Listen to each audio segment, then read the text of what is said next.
Hello, I'm Denmark, and welcome to Just Press Play, where we talk about life, culture, and faith and how it affects us as Christian believers. And today, I want to share with you something about excuses. Kasi nakita ko dito na article na nakalagay dito, these are actual collections of excuses for missing school. Alam naman natin yan, no? Tayo, gumagawa rin tayo ng mga excuse para hindi pumasok, no? Missing school that were turned in by students. So, totoo to. And reported sa isang magazine, no? Sa isang teen magazine, ni-report nila to. So, I would like you to listen. Pakinggan nyo kung gaano nakakatawa itong mga excuses nila, no? Okay. So, here we go. Number 1. Please excuse my son. He is under doctor's care and could not take PE yesterday. Please execute him. Kawawa. Kawawa naman tong batang to. Number 2, please excuse my daughter for being absent. She was sick and I had her shot. O, isa pa. Kawawa ulit siya, no? Number 3, please excuse my son for being absent on January 28, 29, 30, 31, 32, and 33. Ano kayang kalendaryo yung ginamit niya? Okay. Number 4, my daughter could not come to school yesterday because she was bothered by very close veins. Kawawa naman. Number 5, my son had acre in his side. No? Meron sigurong tumubo acre, parang lupa dito, no? Meron sigurong sumasakit sa kanya, no? Number 6, please excuse my son for being absent last week.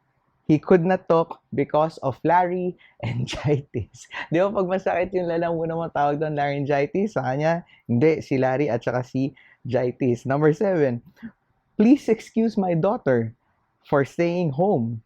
The doctor said her lungs are too full to be outside. Paano? I give up.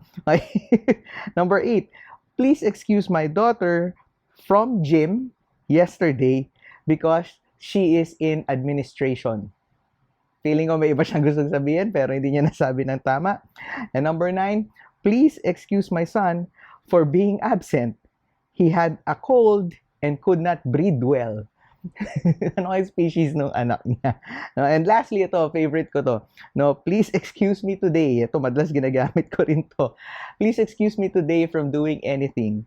I could not brain today.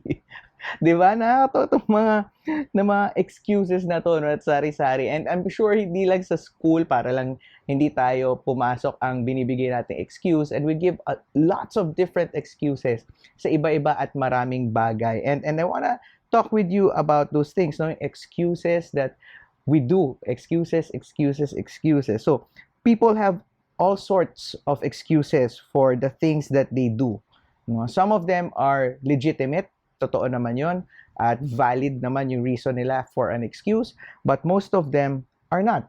I'll give you an example. A teenage boy in Washington was acquitted of murder charges.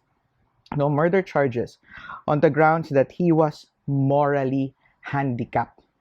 Morally handicapped. Yung value niya, yung morality niya, no? Kung what is right and wrong, handicapped daw. The judge of the trial said it was not his fault that he shot and killed a fellow student. He had an excuse. He was morally handicapped. Pwede ba yun? Tama ba yung excuse na yun? No? We usually give excuses, di ba? I mean, think about it.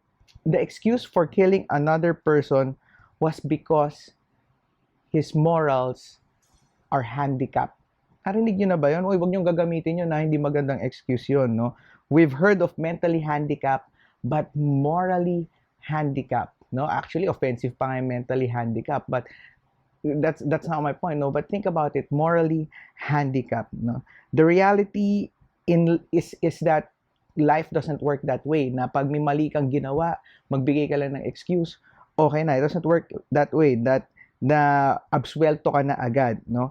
We have to realize that sooner or later, no, we have to own up the responsibility for the actions that we do. No, kung ano yung ginawa mo, sooner or later, you have to acknowledge and accept that you are the one who has done it. No, we can't keep blaming our behavior on other people or on other things. No, hindi pwedeng ganun eh. 'Di ba? Ine-excuse natin kasi kasalanan niya, siya kasi kung hindi dahil sa kanya. Kasi ito kung hindi dahil dito. No, no, no. We have to accept the fact that we have to take responsibility for the actions that we have done. We have to stop making excuses upon excuses on things that we are responsible for. No, ginawa mo 'yan ginawa mo at nahuli ka. So, ginagawa kasi natin kapag nahuhuli tayo, we don't own up sa mga mali natin. No, pag nahuli tayo, hindi tayo umaamin na mali tayo. Madalas excuse 'yan.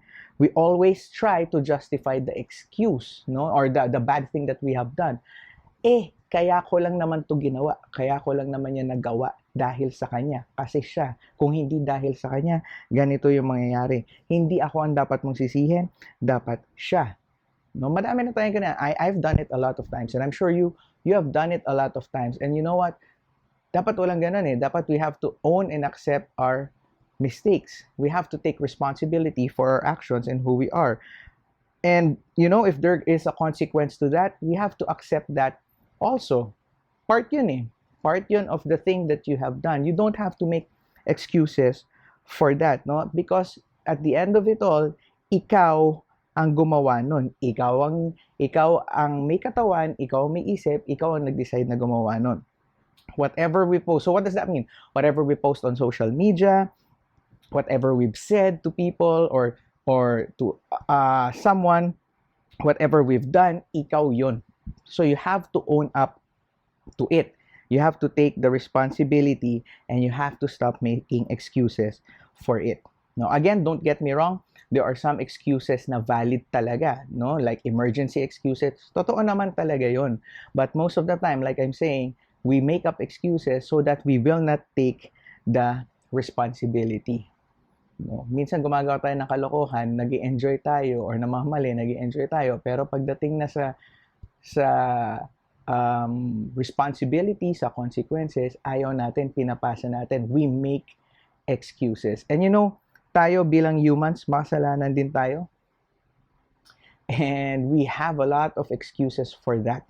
But I love this part kung saan mahal talaga tayo ni God, mahal talaga tayo ng Diyos. No? Tingnan nyo, sabi sa Romans 3:19, sabi doon, we know that everything in the law, meaning yung early commandments, early na inutos sa kanila ng Panginoon na nakasulat sa kanilang Torah, no? yung kanilang Bible nung araw. We know that everything was written for those who are under its power, meaning the people who obey God, who are under that law of the Torah, no? Yung kanilang set of commandments nung panahon na yon, no, sa Israelites. The law says these things to stop anyone from making excuses and to let God show that the whole world is guilty. Lahat naman tayo nagkamali.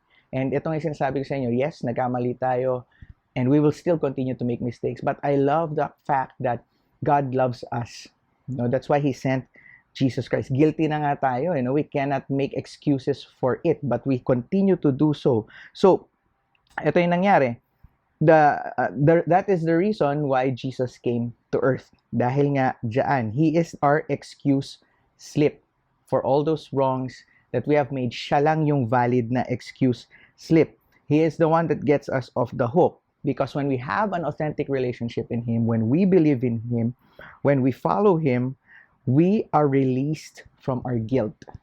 No, hindi na tayo gagawa ng excuse kasi naiintindihan natin na I was wrong, but Jesus is here with me. He's gonna forgive. He has grace. No, it's effectively saying like this. Pag tumayo na tayo sa judgment seat, eventually all of us, we believe as Christians that all of us eventually will face God in the judgment seat. No, and when we get there, we cannot make any more excuses. But if you have a relationship with Jesus Christ, this is what He will say effectively. Ito yung sasabihin niya. No? Sasabihin niya parang, please excuse so-and-so. He or she belongs to me. Ang ganda nung love ni God sa atin. No? So, when we understand and accept that this kind of love, this kind of grace that Jesus has for you, for me, for us, no? We get to understand na yung mga excuses dapat hindi na natin ginagawa. No? Dapat we know na yes, we are at fault, but we are also forgiven because of God's grace and because of His love for us. We understand that we can face the consequences and not make excuses because we experience what God has given us. No, we understand that there are consequences and we have to make amends. Yes, that's true. Pag nagkamali ka, stop making excuses, make amends, make restitutions, make things right. But we can face it ultimately, no, in the end, because Jesus is the one who makes things right. So may you stop making excuses for your mistakes. May you understand and experience grace and that kind of love that makes things right. And may you encounter Jesus, the one who releases you from guilt. Again, this is Just Press Play. And if you wanna get in touch with us, if you wanna comment, no, meron kang gustong sabihin, meron kang gustong pag-usapan, if you want to be prayed for, you can follow us on social media, no, Just Press Play PH, and you can find us on Facebook, Instagram, YouTube, no, and we encourage you to share this to your friends, to your family, to people, to office mates, no, na alam mong makakapag-benefit ito or people who wants to hear this. And if you want to talk with us or meron kang gustong ilabas sa dibdib mo na mabigat, you want a long conversation, you can email us at justpressplayph@gmail.com. This is Denmark, and until next time, God bless all of you.